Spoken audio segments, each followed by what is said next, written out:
નમસ્કાર જૈન મિત્રો, આજે વાત કરવી છે તો કે આવતીકાલે છે એ જિલ્લા પસંદગી ચાલુ થવા જઈ રહી છે.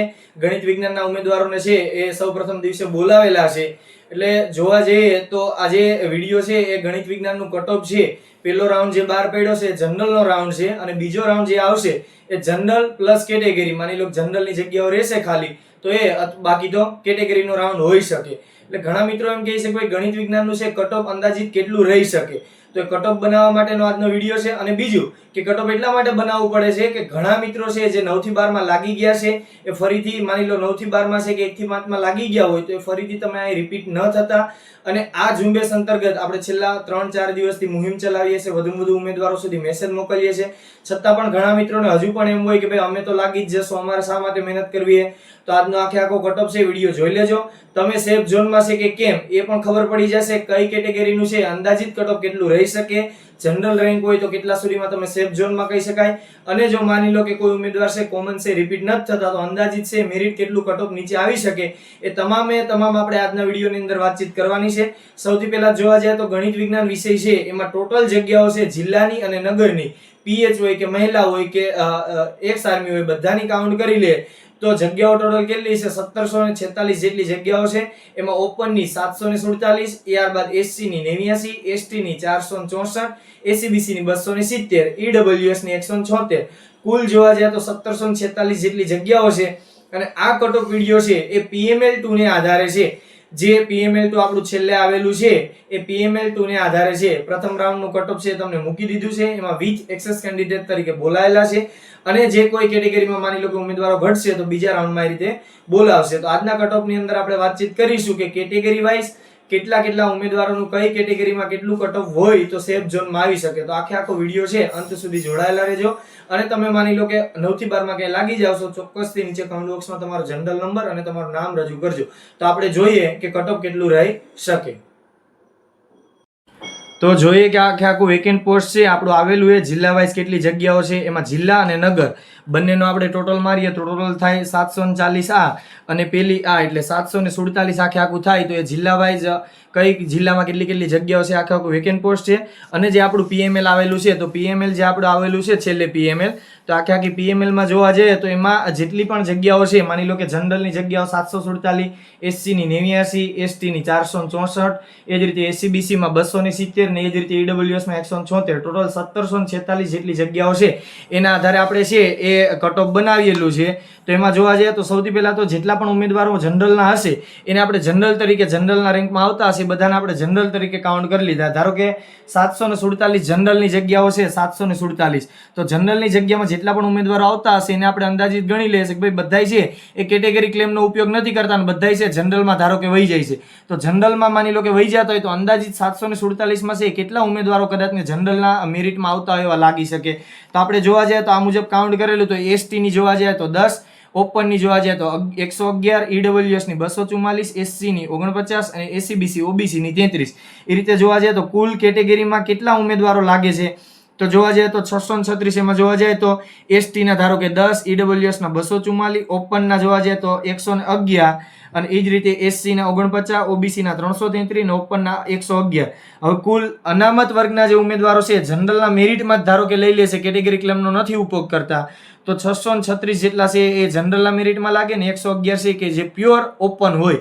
હવે આપણે વાત કરીએ કટઓફ બાબતે તો સૌથી પહેલા જોઈએ તો અહીંયા કઈ છે તો કાંઈ કેટેગરી છે. અહીં કેટેગરીમાં ફળવાયેલ જગ્યા કેટલી છે એ જનરલના મેરિટમાં આવતા એવા કેટેગરીના ઉમેદવાર કેટલા છે એ અહીંયા કેટેગરીના કુલ ઉમેદવાર કેટલા લાગી શકે આ મેરિટ ભરતીમાં એ અંદાજિત મેરિટ એટલું હોય તો તમે સેફ ઝોનમાં કહેવાય છે. ને જનરલ રેન્ક તમારો જો એટલામાં હોય તો તમે સેફ ઝોનમાં આવો છો. સૌથી પહેલા જોવા જઈએ તો ઓપનની સીટો ટોટલ કેટલી છે 747. હવે પ્યોર ઓપન એમાં કેટલા કાઉન્ટ થાય છે જનરલ સીટોની અંદર 111. તો એના પ્રમાણે જોવા જાય તો જનરલનું મેરિટ છે એ કેટલું અટકી શકે. આ બીજા રાઉન્ડનું આખી ગણી લીધું છે, પહેલા રાઉન્ડનું નહીં, બરાબર. આખી ભરતીનું જ આવી ગયું. તો 76.9075 જનરલમાં તમે આવતા હોય તો તમે સેફ ઝોનમાં કહેવાય. એ જ રીતે એસસીમાં ટોટલ ફાળવેલ જગ્યાઓ કેટલી છે 89. જનરલના મેરિટમાં કેટલા ઉમેદવારો આવી જાય છે તો 49. એ આપણે પાછળથી હમણાં જોયું એ મુજબ કે ભાઈ આ કટઓફની અંદર જોવા જાય તો એમાં જનરલ મેરિટની અંદર એસસી એમાં 49 સુધીના છે એ માની લો કે આવી જતા હોય તો એ જ રીતે જોવા જાય તો એસસી કેટલા લાગી જાય છે 49, બે ટોટલ કરીએ તો કેટલા લાગી શકે ભરતીમાં 138 એસસી ના લાગી શકે તો એનું કટઓફ 73.9567 ને આડેગાડે રહી શકે અને જનરલ રેન્ક એનો જો એસસી કેન્ડિડેટનો 2138 હોય તો સેફ ઝોનમાં કહી શકાય. એસટી ની જગ્યાઓ છે 464. એ જ રીતે જોવા જઈએ તો 10 છે જનરલમાં ઇન થાય છે બરોબર અને ટોટલ જોવા જઈએ 474 સુધી હોય તો એ લાગી શકે આ ભરતીમાં 67.6344 ને આડેગાડે એનું મેરિટ રહી શકે અને એસટી ની અંદર તમારો 9658 સુધીમાં રોજ રેન્ક આવતો હોય એસટી કેન્ડિડેટ તરીકે તો તમે સેફ ઝોનમાં કહેવાય. ઓબીસી ના જગ્યાઓ કેટલી છે ટોટલ ફાળવેલી તો 270. જનરલના મેરિટમાં કેટલા ઉમેદવારો આવી જાય છે 333. એ જ રીતે જોવા જાય તો બેનો ટોટલ કરીએ તો 603. તો ઓબીસીમાં તમે હોય ને 75.2747 હોય તમારો 1371 ના આડેગાડે તમારો ઓબીસીમાં રેન્ક હોય તો તમે સેફ ઝોનમાં આવી શકો. ઈડબ્લ્યુએસ ની ફાળવેલ જગ્યાઓ છે 176. તમે જનરલના મેરિટમાં તમારા ઉમેદવારો કેટલા ઈડબ્લ્યુએસ ના આવે છે 244. તો 244 બેનો ટોટલ કરો તો 420. તો 75.5313 હોય તો ઈડબ્લ્યુએસ માં 1236 જનરલ રેન્ક મુજબ કોઈ ઉમેદવાર હોય તો એ સેફ ઝોનમાં આવી શકે. આ કટઓફ આખું બનાવેલું છે એ આખું PML2 જે આવ્યું છે એની જનરલ જગ્યાઓમાં માની લો કે જનરલના ઉમેદવારમાં કોઈ આવતા હોય અને બધા માની લો કે કેટેગરીના જનરલમાં લઈ લેતા હોય તો કટઓફ આટલું રહી શકે. બીજું કે હવે કટઓફ કેટલું નીચું આવી શકે અને એની શક્યતાઓ શું છે એ બાબતે આપણે વાતચીત કરીએ તો મેરિટ નીચે લાવવા માટે જરૂરી બાબતો અને અસર કરતા મુદ્દાઓ કે ભાઈ મેરિટ નીચું આવે તો એની કઈ બાબત એવી છે કે મેરિટ નીચું આપણે લાવી શકીએ. સૌથી પહેલા તો કોમન રિપીટ ન થવા જોઈએ. એક પણ કેન્ડિડેટ કોમન છે એ રિપીટ ન થવા જોઈએ. 9 થી 12 માં કે 1 થી 5 માં જો એને મળી ગયું હોય તો એ કેન્ડિડેટ રિપીટ ન થાય તો મેરિટ નીચું આવી શકે. જાણી જોઈને કોઈ સીટ બગાડવાની નથી. કોઈ ઉમેદવારને એમ હોય કે ભાઈ હું ખાલી જિલ્લો પસંદ કરી આવું અને બોર્ડર મૂકી દઉં મારા વોટ્સઅપ સ્ટેટસમાં તો એ કટઓફ બગાડશે. પછી અન્ય જગ્યાએ કે ચાલુ નોકરી વાળા જો ન આવે તો પણ મેરિટ નીચું આવે. મતલબ કે જો જનરલના ઉમેદવારો જનરલના લે છે તો કેટેગરીનું મેરિટ છે એ નીચું આવવાની સંભાવના. કેમ કે માની લો જનરલના મેરિટમાં કોઈ ઉમેદવારો આવતા હોય અને જનરલમાં લઈ લેતા હોય તો મેરિટ નીચું આવી શકે. પણ કોઈને માની લો કે વતન મળતું હોય અને માની લો કે કેટેગરી ક્લેમનો ઉપયોગ લે છે તો પછી કેટેગરી ક્લેમનો જો ઉપયોગ કરે તો જનરલનું મેરિટ છે એ 76 પોઈન્ટ આપણે કીધું હમણાં તો જનરલનું મેરિટ 76.9075 કરતા નીચે આવે અને કેટેગરીનું જે મેરિટ આપણે બનાવ્યું છે એ ઉપર જઈ શકે. ખાસ નોંધી જોવાની છે કે પીએચ હોય કે મહિલા હોય કે માજી સૈનિક હોય કે આ બધી કાઉન્ટ જે જગ્યાઓ છે એને આપણે મેરિટમાં કાઉન્ટ નથી કરી, ખાલી જનરલના આધારે કીધું છે.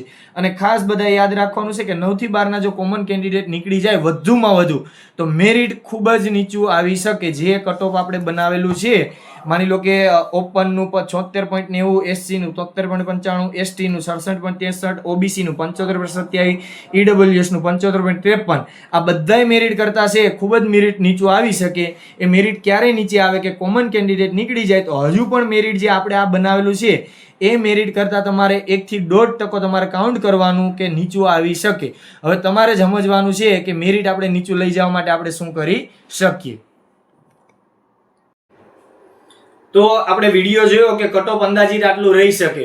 હવે તમારે શું કરવાનું છે કે જેટલા પણ 9 થી 12 ની અંદર જે કોમન કેન્ડિડેટ હોય અથવા 1 થી 5 માં કદાચ એને જિલ્લા ટૂંકમાં મળી ગયું હોય તો એ તમામ કોમન કેન્ડિડેટ છે એ મિત્રો કોઈ અહીંયા રિપીટ થવાનું નથી. ખાલી દેખાદેખીમાં ઓર્ડર મૂકવામાં તમે જો અહીંયા રિપીટ થશો તો મેરિટ છે ખૂબ હાઈ રહેશે. ઓલરેડી ઉમેદવારો બહુ બધા છે અને ભરતીના આંકડા જોવા જઈએ તો 1700 જેટલી સામાન્યની ભરતી છે અને આમાં 20000 કેન્ડિડેટ પાસ છે. એટલે તમામ મિત્રોને એક અમારી અરજ છે કે તમે ક્યાંય પણ રિપીટ ન થતા અને માની લો કે 9 થી 12 કે 1 થી 5 માં તમને લાગી ગયું હશે તો નીચે કમેન્ટ બોક્સમાં તમારો જનરલ નંબર અને તમારું નામ એ લખી દેજો કે 6 થી 8 માં તમારો જનરલ નંબર એટલે કરીને અમે એનાલિસિસ કરી શકીએ કે ભાઈ આ ઈડબ્લ્યુએસ નો આ કેન્ડિડેટ છે તો આ બે નથી આવવાનો તો અમે અહીં ચોકડી કરી દે કે ભાઈ આ કોમન કેન્ડિડેટ છે આપણે નડશે નહીં. તો આવી રીતે આખું અમે એનાલિસિસ પીડીએફ નું કરેલું છે. જો તમે 9 થી 12 કે 1 થી 5 માં કઈ લાગી ગયા છે તો નીચે તમારો જનરલ નંબર અને તમારું નામ કમેન્ટ બોક્સમાં ચોક્કસથી રજૂ કરજો. અને જો વિડીયો તમને સારો લાગે છે તો લાઈક, શેર અને સબસ્ક્રાઇબ કરવાનું ભૂલશો નહીં.